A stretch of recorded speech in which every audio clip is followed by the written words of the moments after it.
ഇതുവരെ അമേരിക്കയുമായി നേരിട്ടുള്ള ചർച്ചകളിൽ ഒന്നും തന്നെ തങ്ങൾ പങ്കെടുത്തിട്ടില്ല. ചുരുങ്ങിയത് 6 മാസമെങ്കിലും നീണ്ടു നിൽക്കുന്ന യുദ്ധത്തിന് രാജ്യം ഇപ്പോഴും സജ്ജമാണ്.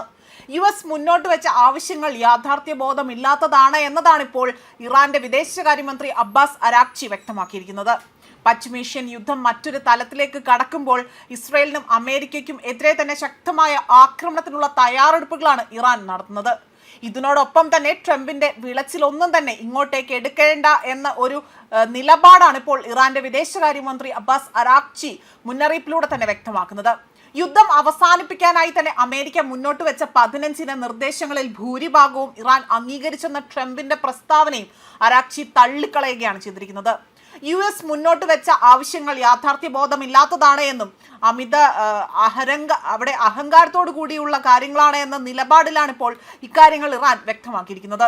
ഭീഷണിയുടെയും സമാധാന പരിധിയുടെയും ഭാഷയിൽ ഇറാനോട് സംസാരിക്കാൻ കഴിയില്ല എന്നും ട്രംപ് തന്റെ സമീപനത്തിൽ മാറ്റം വരുത്തിയെന്നതാണ് ആവശ്യപ്പെട്ടിരിക്കുന്നത്. കൂടുതൽ നാശനഷ്ടങ്ങൾ നേരിടുന്നതിന് മുൻപേ തന്നെ അവിടെ മേഖലയിൽ ആകെ തന്നെ സമാധാനം ഉറപ്പുവരുത്തിക്കൊണ്ട് യുദ്ധം അവസാനിപ്പിക്കുകയാണ് ശത്രുക്കൾ ചെയ്യേണ്ടതെന്നതായിരുന്നു ഇറാന്റെ വിദേശകാര്യമന്ത്രി ഓർമ്മിപ്പിച്ചിരിക്കുന്നത്. അതേസമയം അമേരിക്കൻ പ്രസിഡന്റ് ഡൊണാൾഡ് ട്രംപിന്റെ മുന്നറിയിപ്പുകളെ തള്ളിക്കൊണ്ട് ചുരുങ്ങിയത് 6 മാസമെങ്കിലും നീണ്ടു നിൽക്കുന്ന യുദ്ധത്തിന് രാജ്യം സജ്ജമാണ് എന്നതാണ് ഇവിടെ ഇറാന്റെ വിദേശകാര്യമന്ത്രി അബ്ബാസ് അരാക്ചി വ്യക്തമാക്കുന്നത്. യുദ്ധം 2 ആഴ്ചയ്ക്കുള്ളിൽ തന്നെ അവസാനിപ്പിക്കുമെന്ന ട്രംപിന്റെ അവകാശവാദങ്ങൾ നിലനിൽക്കെ തന്നെയാണ് രാജ്യരക്ഷയ്ക്കായി തന്നെ എത്രയും കാലം വേണമെങ്കിലും പോരാടാൻ തങ്ങൾ തയ്യാറാണ് എന്ന് അദ്ദേഹം ഒരു അഭിമുഖത്തിലൂടെ തന്നെ വ്യക്തമാക്കുന്നത്. തങ്ങളെ പ്രതിരോധിക്കാൻ പ്രത്യേക സമയപരിധികളില്ല എന്നും ആവശ്യമെങ്കിൽ ഏതറ്റം വരെയും പോകുമെന്നതാണ് അദ്ദേഹം മുന്നറിയിപ്പ് നൽകിയിരിക്കുന്നത്.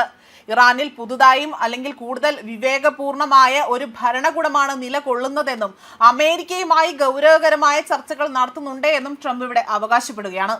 എന്നാൽ ഈ വാദങ്ങളെ പൂർണ്ണമായും നിഷേധിച്ചുകൊണ്ട് അരാക്ചിയാകട്ടെ വാഷിംഗ്ടണുമായി നിലവിൽ നേരിട്ടുള്ള യാതൊരുവിധ ചർച്ചകളും നടക്കുന്നില്ല എന്നതാണ് വ്യക്തമാക്കിയിരിക്കുന്നത്. അതേപോലെ തന്നെ ഉടമ്പടികളിൽ എത്താൻ ഉടമ്പടികളിലേക്ക് എത്താൻ ഇരു രാജ്യങ്ങൾ അവർ തമ്മിൽ സംഭാഷണങ്ങളിൽ ഏർപ്പെടുമ്പോഴാണ് അതിനെ ചർച്ച എന്ന് വിളിക്കുന്നത്. അത്തരം ഒരു സാഹചര്യം നിലവിൽ ഉണ്ടായിട്ടില്ല എന്നും അദ്ദേഹം വ്യക്തമാക്കുന്നു.